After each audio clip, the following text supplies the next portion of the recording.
Is it possible that the removal of the Ukraine provision from the GOP platform was a coincidence? Is it a coincidence that Jeff Sessions failed to tell the Senate about his meetings with the Russian ambassador, not only at the convention, but was under attack by the Russians? Is it a coincidence that Michael Flynn would lie about a conversation he had with the same Russian ambassador, Kislyak, about the most pressing issue facing both countries at the time they spoke, the U.S. imposition of sanctions over Russian hacking of our election designed to help Donald Trump? Is it a coincidence that the Russian gas company Rosneft sold a 19% share after former British intelligence officer Steele was told by Russian sources that Carter Page was offered fees on a deal of just that size? Is it a coincidence that Steele's Russian sources also affirmed that Russia had stolen documents hurtful to Secretary Clinton that it would utilize in exchange for pro-Russian policies that would later come to pass? Is it a coincidence that Roger Stone predicted that John Podesta would be a victim of a Russian hack and have his private emails published, and did so even before Mr. Podesta himself was fully aware that his private emails would be exposed? Is it possible that all of these events and reports are completely unrelated and nothing more than an entirely unhappy coincidence? Yes, it is possible. But it is also possible, maybe more than possible, that they are not coincidental, not disconnected, and not unrelated, and that the Russians use the same techniques to corrupt U.S. persons that they employed in Europe and elsewhere. We simply don't know, not yet, and we owe it to the country to find out.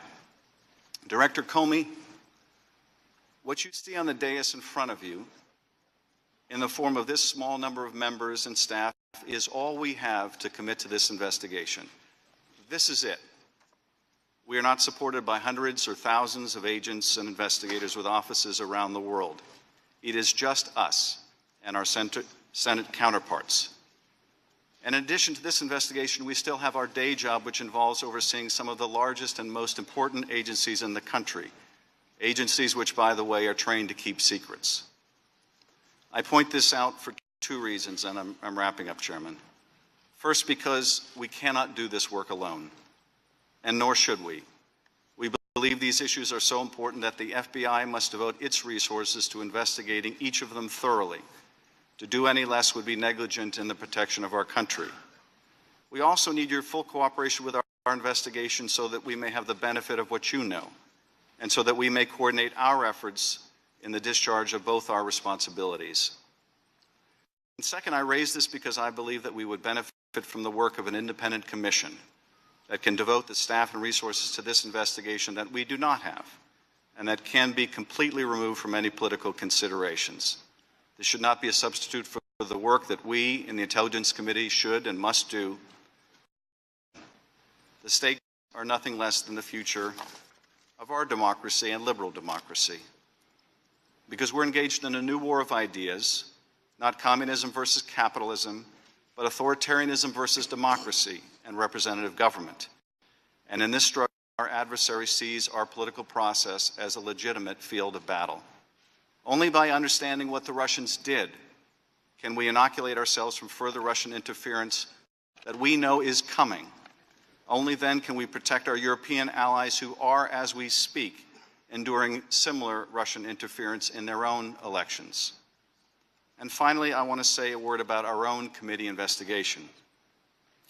You will undoubtedly observe in the questions and comments that our members make during today's hearing that the members of both parties share a common concern over the Russian attack on our democracy, but bring a different perspective on the significance of certain issues or the quantum of evidence we have seen in the earliest stages of this investigation. This is to be expected.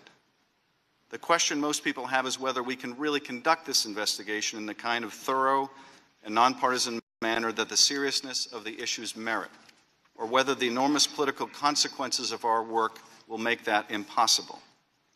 The truth is, I don't know the answer, but I do know this. If this committee can do its work properly, if we can pursue the facts wherever they lead, unafraid to compel witnesses to testify, to hear what they have to say, to learn what we will, and after exhaustive work reach a common conclusion, it would be a tremendous public service and one that is very much in the national interest. So let us try. I thank you, Mr. Chairman, and I yield back.